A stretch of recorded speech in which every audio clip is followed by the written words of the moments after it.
Okay. Okay.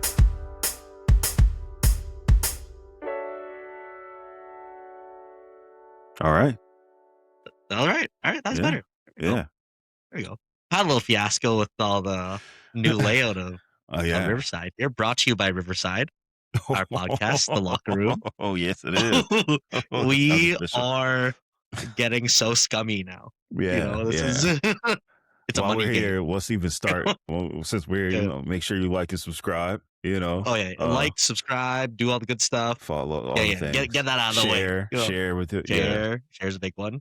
Yeah. All right. Um, Since we're here, it might as well. it kind of felt gross to do that first, Yep. but Yep. Yep. not bad. Yeah. No, you got Not to bad. do it.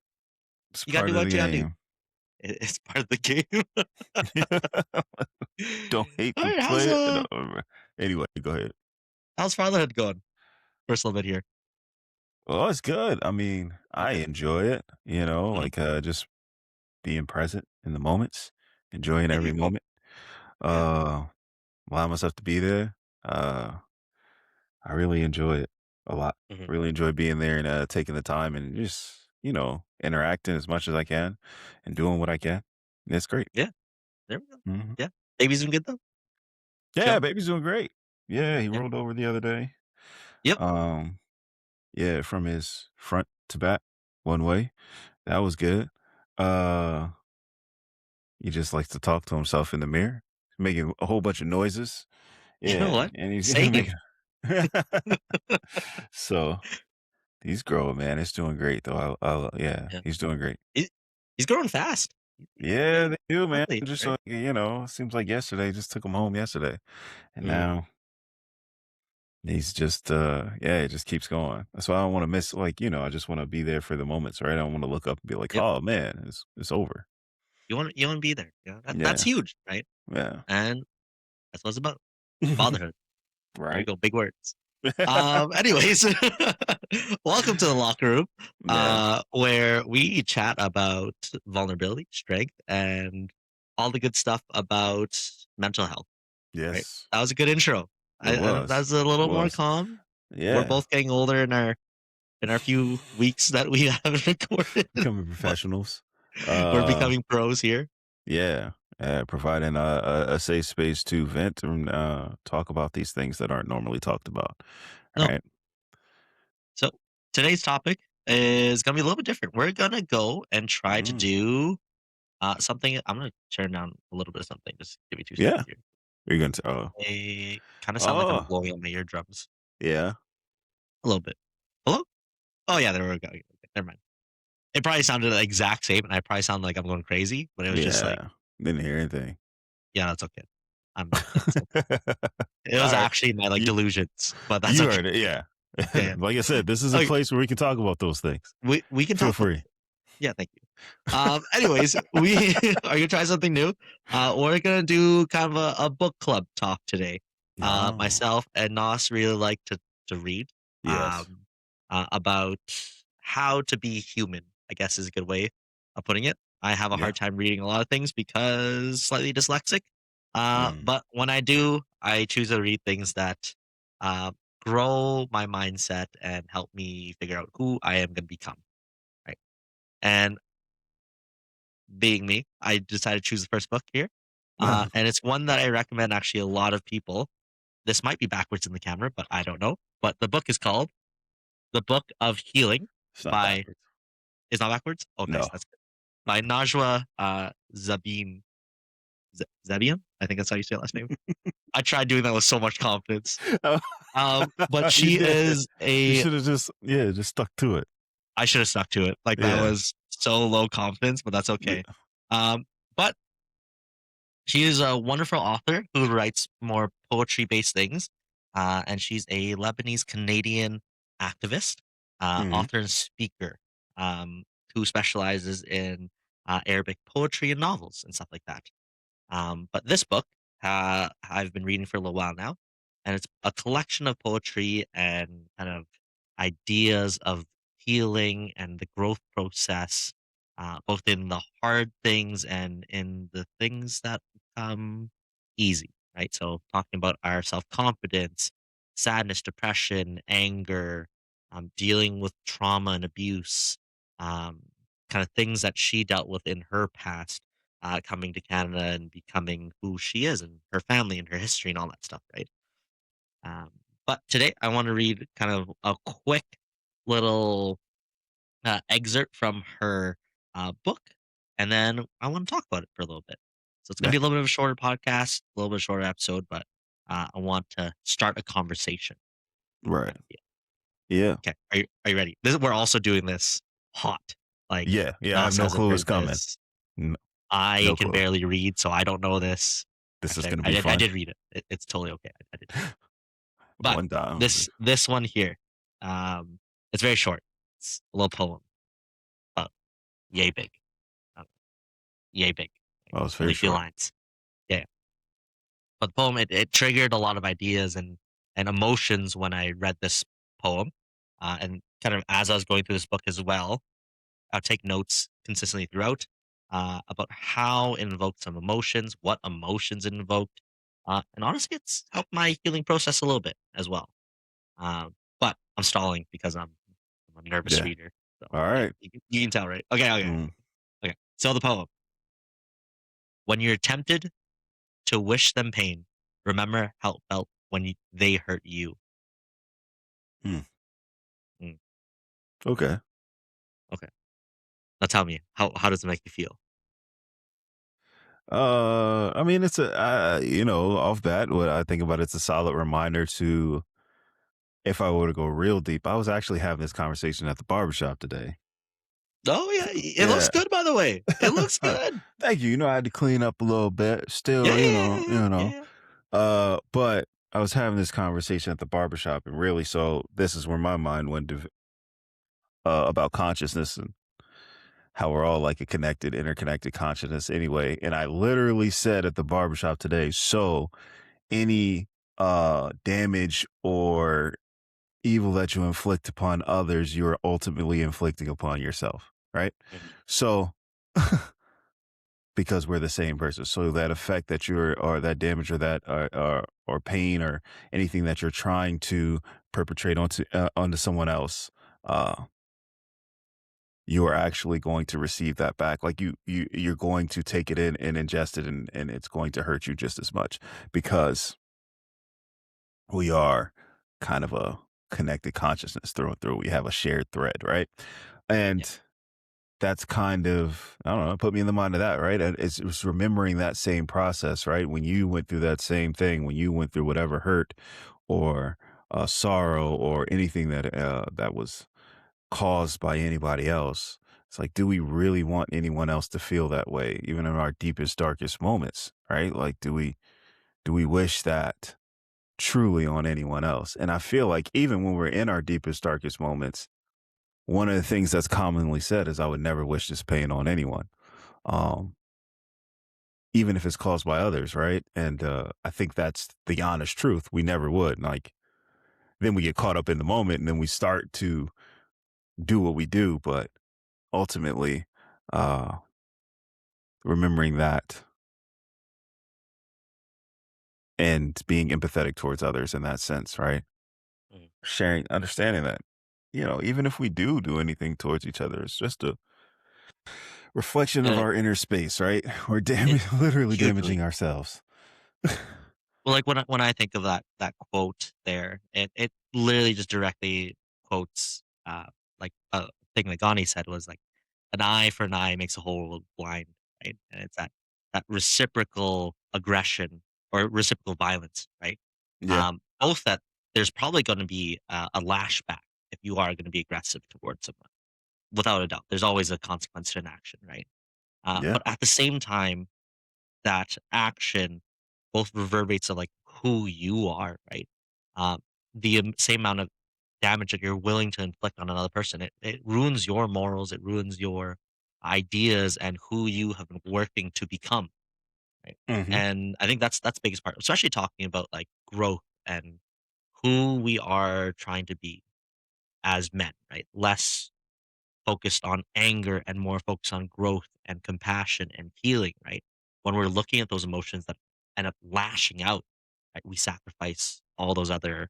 ideas, right? The Mhm. compassion and the caringness, the being someone's safe place or a grounds for people to let out their emotions, right? And that's what we talked about last time was um, to be a masculine figure or a figure in someone's life or a leader is to be someone's launch point for their own journey, right? And their Right. own point of growth.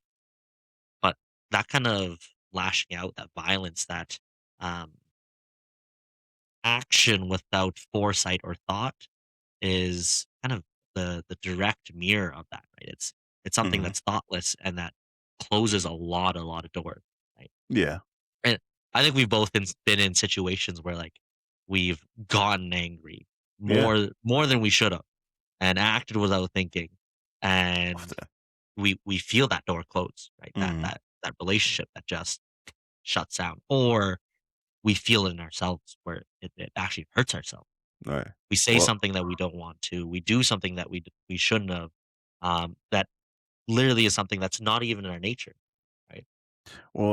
because the follow-up, like I said, I've been there, like, anger management, all that stuff, like, Yeah, lashing out, and one thing that used to follow up all the time, anytime you lose yourself or lose, uh, composure completely and lash out without any restraint or anything like that, even if, sometimes it seemed like it would black out and happen, but it immediately I know for me, at any point, it immediately follows up with a shame, right? yeah, Uh, and it's a shame because of the lack of self-control. It's a shame because of whatever actions that took place, and you really didn't wanna say that, you really didn't wanna do that, and having it now you're responsible for these things that just happened, yep, and as like I said, it's an immediate, uh, bounce back of the pain that you inflicted on others in mhm, one way or the other, and it comes back right away, and it's usually a shame followed, and people I feel like we all kind of feel it in a sense. What now? How it presents or how we react to that shame that follows. We do things. We drown it in things. We turn to something else to try to. the the vices, right? Yeah, we turn to our vices. Right. Exactly. To try to ignore it or try to push it away. But ultimately, it always comes right back. And I know that was just be a big thing for me when getting lost in anger, Mm, especially is there would always be a shame that followed us, shame that that I did the things that I did, that I didn't have control to stop them. yeah, Um, and it would be immediate, right? It would be immediate expression of that, right away. And ultimately, again, I feel like that's more proof that just what we do to I feel like I'm trying to say this without going into the golden rule. Like, I'm trying to avoid, but I feel honestly, like you should say it. I just do it. Just do do it. unto others what you would have them do unto you, right? Yeah, Like, there we and ultimately, that's what is going to happen once you do to others, you are going to get that back. Um, and people say it's like it's not this karmic return that's gonna happen. Like ultimately, emotionally, it's coming back. It's coming back right away. We've all done it. I know there's people that have done it. I've said something and immediately follow within the next hour or two. It's like, oh, why did I say that? I shouldn't have said that. I shouldn't have done that. Now, then what usually follows up with whatever they deserved it, and we justify and uh we try to justify it and make it okay in our minds. But ultimately, our we are emotionally we get hit with the shame and the realization that we went too far or we shouldn't have did that or that shouldn't have happened that way, and we have to deal with it. Now we can try to justify it, talk through it, and talk ourselves into making it okay, but you can't trick yourself, you can't fool yourself. It ain't okay, it's not okay, and it's right. not going Like to be. karma's a big word to use because it's like people think it's this like nebulous thing where it's like Yeah. your faith, your path, your road that's been laid out for you that you have to follow to a T and all whatnot, right? And I feel like that's a really damaging way of thinking, right? Mm-hmm. It's not even that we're in control of it, but just like if we perceive that everything's out of control, including our anger, right? We can never control those lashes that happen, right? Or Mhm. that shame that follows suit, or the reaching of the vices afterward, because all those are destined, Right. and that's a tricky place to be in. Yeah. Right? But if we can think of fate as maybe like, or karma even as a branching web of some sort, right? Mhm. Where it's like things happen, of course, because biologically, environmentally, socially, we're brought into the situation that we're in. Right? There's always those factors that lead us down a path, and Right. gives each one of us our own um, pros, our own cons, our own benefits, our own negatives of the society and place that we're in. Um, but the big thing is understanding that you do have control over a lot of it. Mhm. Some of it, obviously, it's harder than most, but the control comes from understanding yourself and understanding what you can take on, right? So So that when you, oh no, what's up? oh, go ahead, go ahead, go Oh ahead, no, no, no. go Okay. ahead. So Mine that is when gonna go you, a little left.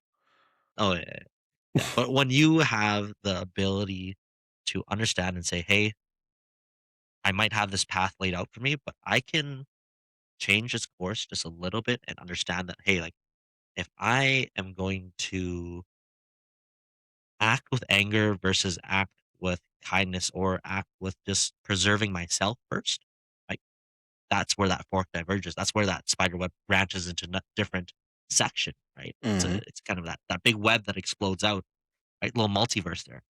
Um, but it's Coming that soon. web that explodes out, right? And leads us all to different paths. But understanding that, like, when you choose that path that leads with anger first, or leads with sacrificing who you are, regardless if it's because of a situation that uh, is hard to process, or a situation that is so angering that it's just that immediate visceral reaction, right? And understanding, hey, maybe I need a second, I need a break, I just need to step away before I react, right? Mm. And that takes training, that takes years, that takes a lot of work to do that, right? Yes.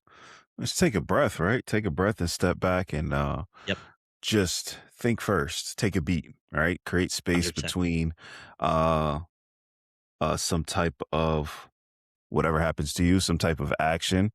Just Yep. what happens in action. Just make sure create a space between those two, right? Um and thought and action.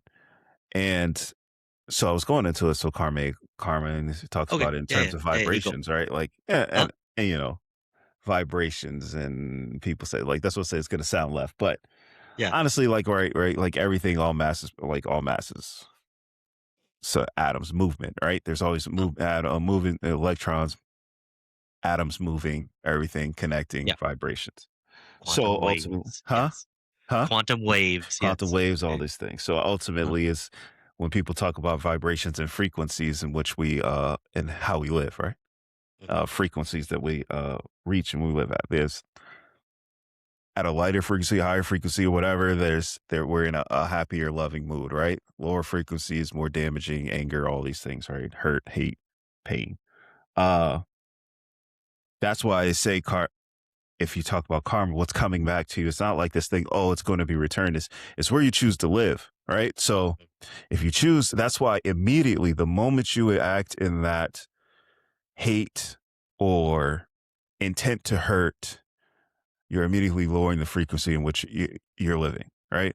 Mhm. And once you're in that, you attract more of that. You can only harmonize with more of that frequency. Yeah. So that's why people in that space, like bad things always happen.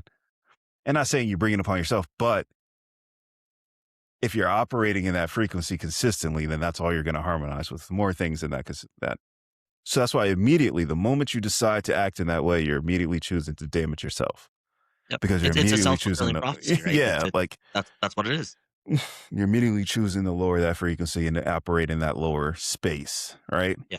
And not saying that negative things will never happen to you if you operate in a higher space. Doesn't matter. Things will always happen, but how you choose to react to those things will inform Yeah. your attitude, inform your positioning, inform your beliefs, right? Yeah. Well, it's Uh, this we've talked about this before, and like it's something that I always tell people that I help with stress and mm, management of stress and stress resilience is like your perceptions and realities are so important, right? Your perception of the situation is yeah, almost always different than the reality of it, right? For the better, or for worse, right? And it's exactly that frequency talk of, wow, my hands are really going now. I was like, whoa, it went around the microphone. But your perceptions and realities are always separate, right? Always two different things. We try to merge them. That's when we find understanding. That's where we find the truth in the situation, right? Is when we can merge those two things. But if your perception has always that negative frequency, like you're talking about, right? Mhm. You're negatively biased in your perceptions.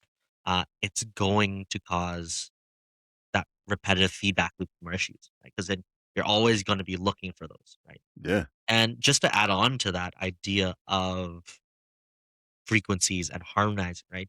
There's a constructive and constructive harmonization, right? Is when those ripples either one add up and they magnify into a bigger ripple, ooh, little terrible wave, but or destructively they bound and they collide at the same peak, Right. right? For there to be change, there has to be deconstructive frequency change, right? Mhm. If you're gonna spiral down this loop, right, of negative thinking, negative ideology, of uh, catastrophic thinking, of anything like that, right? You Right. need to first of all deconstruct that idea, understand what your reality is of that situation, what that perception of your situation is, and then say, "Hey, I need to break that chain." Right? Mhm. And it's kind of a task I get a lot of people do when they're game planning about their life and how they're going to heal from different ideas and researches and all that jazz is to first of all find the difference between their reality and their perceptions. Anytime they have a thought that might be related to maybe a negative thought, they're going to take a moment, pause, take a breath, like you said, and Mhm. they're going to split it up. What's the reality of the situation? Right. Maybe it's I think Nos is giving me the dirty eye because of some reason, I don't know. Yeah. The reality of it is that he's just staring straight into the camera. My Right. perception is that I've had maybe a harder day and maybe some people made some comments and stuff like that, right? Those 2 things don't necessarily overlap, but if we can figure out where those puzzle pieces overlap, we can break it down very quickly, Exactly. right? Exactly. Because you don't know where people, you don't know what people's intentions are unless you ask them. No. So everything is created again. It's a reflection of your own consciousness, your own thinking, your own thoughts. We project it out on others. Yep. And if that projection is constantly negative, then we're just gonna that's what we read into every time. It doesn't matter. You could ask me how my Mhm. day was going. I'd be like, he's an asshole. He don't really mean it. Right? Like, he don't True. really mean it. It's just being an Yeah. asshole. Like, Yeah, you it's can who he is. you can legitimately be like, yeah, you want to know how my day was. But if I Yeah. don't believe that anybody ever wants to know, really cares about my day, then I'll never believe you, no matter how many times you ask, right? Because that's just where I live. Mhm. That's my Yep. space. And unfortunately, a lot of people do that, right? But it's understanding like the need or the want to be in that positive space. Like, how are you going to do that? How are you going to not positive, but just in the positive belief system, right? In that higher Yep. frequency or in that higher vibrational space that we want to operate from. Doesn't mean anything negative isn't going to happen, but even in that space when people do negative things to do, if you're able to if you're able to take a step back and think about it, 9 times out of 10, unless somebody's putting me in immediate danger, Mhm. in which there has to be a reaction to protect myself or somebody I care about or people we care about. Then there's a reaction to protect. Even then, it's not with intent to hurt, it's with intent to just protect, Protect. you Usually, know? right? And usually But if I even could do then that without yeah, even then hurting a person, yeah, I would rather. 100%. Even then, it takes time to process that though, right?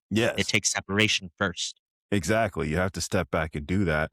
And then, but unless that's the case, most of the time, man, anytime somebody is doing something hurtful or shameful, like it's It's really a reflection of them and where their space is. Uh, Yeah. I used to say all the time, people are always just like everybody's trying to communicate what they're feeling, no matter what they're doing. Even if if they want to punch you in the face and they are about to, like, they're communicating what they're feeling inside. It's like they're Yep. trying to hurt you so that you can feel what they're feeling, right? Mhm, And I would say, like, no matter what. So if you're able to step back and it's not putting you in danger, you're able to step back and hear, hey, they could be yelling at the top of their lungs, they can be cursing, whatever, they can be this. They're communicating what they're feeling the best they can in that moment.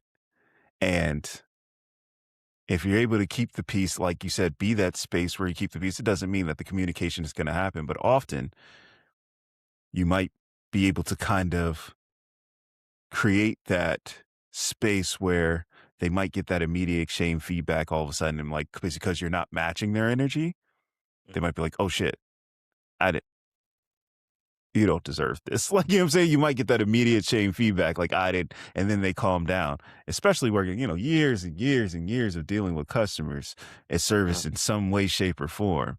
And there's always that case. And then There's always a bigger reason, right? there's No matter what, always a there's reason. always a bigger reason. 100%. Somebody's hurt. They're unsure, uncertain, Mhm, they're scared, they don't know what to do, they're confused. There's always something, and there's always some base emotion at the underneath what's happening. They don't feel heard. They don't feel whatever. yep, And if we allow ourselves to take space, take a beat, not get caught up in the emotional roller coaster and go for the wave and not get caught in yep, the wave and go riding, then we can see the source and understand or find out how to get to the source and actually address what's happening because they are communicating hurt and pain. And if we, because we're not, we're emotional creatures. I don't believe, our first form of communication isn't actually language, right? no, We pick up it's on on energy, right? We yep, communicate through energy. That's why when somebody walks in the room and they're not feeling immediately, we're you like, oh feel it. shit. You know what I'm saying? We feel it, right? You pick up gestures, cueing everything before a word is Before even said, right? exactly, right? So if we feel that and then immediately return that, then it just becomes, like you said, that clashing wave Mhm, that yep, nothing productive is mhm, happening.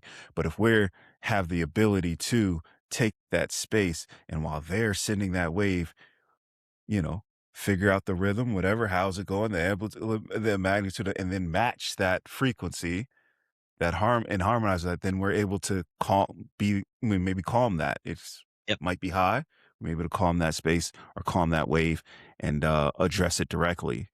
And I don't know, it's important. And that's what I'm saying. Like if somebody, if, and I feel like that energy and that emotion, if somebody says something intentionally hurtful, it's because they're communicating how hurt they are right now. 100%. And if you're able to take a step back and realize that even though if you have this is weird and hard to do, like you said, Elijah, Mhm, if you're feeling hurt right then, they might not have communicated in the best way, but they have effectively communicated what they were trying to do. Now, if you don't react to the surface level, what they were doing and understand that that hurt you're feeling is them communicating that and step back, okay, mhm. rather than reacting to that hurt, realizing, okay, this person is super hurt. I'm not going to get caught up in that, No, you which is don't hard to wanna do. ride that wave. Yeah. You So wanna build a separate wave that let's find out. then yes, 100%. Yeah. Let's find out Search what's that wave, happening. wade through the static, right? Exactly. There's a Wh- lot of different frequencies going on at once. Always. And, and what I found 100% is people will, uh, gravitate towards that calming wave or that calming frequency, right? Because Mhm, nobody wants to be on that roller coaster. And for somebody who was on that roller coaster, I never wanted to be on it, right? Like nobody wants to be on it, but they have no control and they just are. So if they can find somebody who's a little bit calming, or if there's somebody in their space that's just calming, they tend to gravitate towards that. Right? yep, Yeah, man. I don't know. right? I don't even know what we initially started talking about, really. But Well, this is this actually segues back. I wanna reread the poem, uh and then huh. we're gonna figure out what the locker room's answer is to it, right? So Okay. the poem says, "When you're tempted to wish them pain, remember how it felt when they hurt you."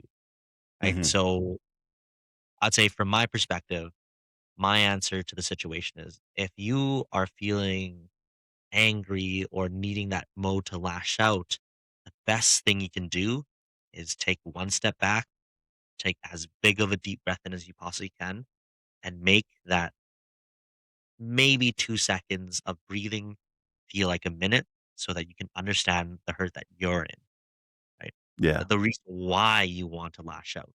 Mhm. And then understand that that is on you. Not in a bad way, not in a you're the problem or anything like that way, but that you are in control of how you want to proceed and how you want to hold and maintain your moral ground. Right. So my answer to it is going to be step back and breathe. It's always going to be breathe. That's Uh, step one, step zero, step three, four, and five. yeah. It is take a I step always back and breathe.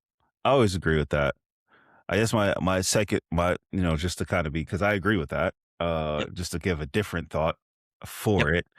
Um, I like to think about, like I said, if I think about the fact that everybody's communicating with what they want, like what they're feeling, and especially if it could be somebody you care about, right? And if you care about Mhm. the fact that if they have inflicted or made you feel hurt, if you're able to take that breath, step back, and separate it for a second. Now you can address the hurt that they made you feel. That's not fair. Mm. But if you're able to think about it in the sense that if you're feeling this hurt and we're all kind of this connected consciousness, then what's being communicated is that person is hurt. Yep. So it's like a child. And then I look at it like a child because we're all ultimately children with just been here longer, right? Yeah. It's like a True. child. So in Yeah. that space, that child might not have the ability. And my child might yell out, I hate you. Hurtful, hurtful, right? You're like, The oh, kid why do doesn't you know hate me? better, though. Kid doesn't know better. So would you just start arguing with this 2-year-old kid? Like, well, I hate you too. You look stupid, right? But Oh, like, "You look stupid there? That's well, rude, dude." it is, yeah, like it's stupid. Yeah. Why would you do Yeah. that? But at the end of the Yeah. day, what you realize is this child is trying to communicate the fact that right now they're feeling really, really hurt. Yeah. So, would you yell and match that kid's energy, or would you try to find out what's happening with the kid? I know you feel hurt. What's going on? Mhm. Talk to me. And it's the same thing with adults. We're all children ultimately. And it's some people can communicate their feelings and have emotional intelligence that's higher than others. Um, some people can't, and they Nope. resort to the same thing. But if we're able to step back and not get involved in it, we can address it the same way we would address that child. That somebody's trying to communicate hurt, trying to communicate that they're scared, trying to communicate that they're feeling unheard, and they might not be doing it properly. But if you're feeling it, then that's most likely what they're feeling right now. If they're feeling that anger and that hurt, well, it's usually anger, but what's behind that anger, that hurt, then they probably feel hurt. They probably, if you're feeling that fear, scared, they're probably feeling fear, scared, right? Like there's something, and you're picking up on that. And if you can trust that emotional part of it, you can trust that, and they're able to translate that, then you're able to actually, like I said, empathize and resonate, and say things and act in a way that would resonate with the people Yep. way more than if you were to just lash out and return the same energy, because that's what they So expect, right? You're just returning what they feel anyway. so for So me, just, that makes sense. I So think it makes sense. Let's summarize this out. So, step back and for address what you're me feeling in other people. yeah, there we go. Good. Yes. Right? And to be a masculine individual or having that masculinity in a relationship, once again, it's not about lashing out, it's not about anger, it's not about any of that, but to be that masculine presence in the relationship, regardless of who you are, is to be the sounding board and the one who helps people wade through the static, right? Of Right. all the noises, all the frequencies, all that stuff. And at the end of the day, we want to keep on pushing that. So wade through static, right? Well, Help yourself first, wade through your own static first, of course, and right. understand what you're feeling, what you're understanding to the deepest and fundamental emotions, Mhm. and then talk to people around you, right? Build those relationships. Use that to build your legacies and push that further so that the next generation or the people around you can also understand that there's a lot of static around the world and in their brain and all that stuff. So Yeah. they can also help themselves and others as well. Right. Yeah. Because people Yeah. are communicating what they Yeah. feel, no matter what they're doing. Even if they try to kill you, maybe they just feel dead inside. It's true. That was deep. Abs That was hardcore. just tell you, man. Yeah. Just Okay, and on sorry. that note, I think that's an okay place to stop. Yeah. A little bit of a shorter episode today, but that's a-okay. Mhm. Yeah, remember, like, subscribe, all the good stuff. Yeah, like, Uh, subscribe, all that, since we're posting this on watch YouTube us, as well, share. this is probably going to be on there, but we will be on Spotify now. So Yeah, and we will be on a few different servers. We'll give you wherever more you get information soon. your iPods, your iPod. iPods. Whoa. Whoa, whoa. Your Oh, that podcast. Wherever you get your that podcast from, go ahead and hurt. take that. Yeah, I know. That one, that one Jeez. was rough. Oh man. Okay. The locker room Oh, where two slowly aging guys reveal that they both had iPods growing up, and any person literally 10 years younger have no idea what an iPod is. yeah, which is crazy because like, It's iPods were the nuts. future beyond CD players and everything else. Anyway. Alright. All right. Oh. Oh, okay. Yeah. I feel like I'm gonna have dentures that fall off after the iPod comment, but I know. that's all iPod. right. That's alright.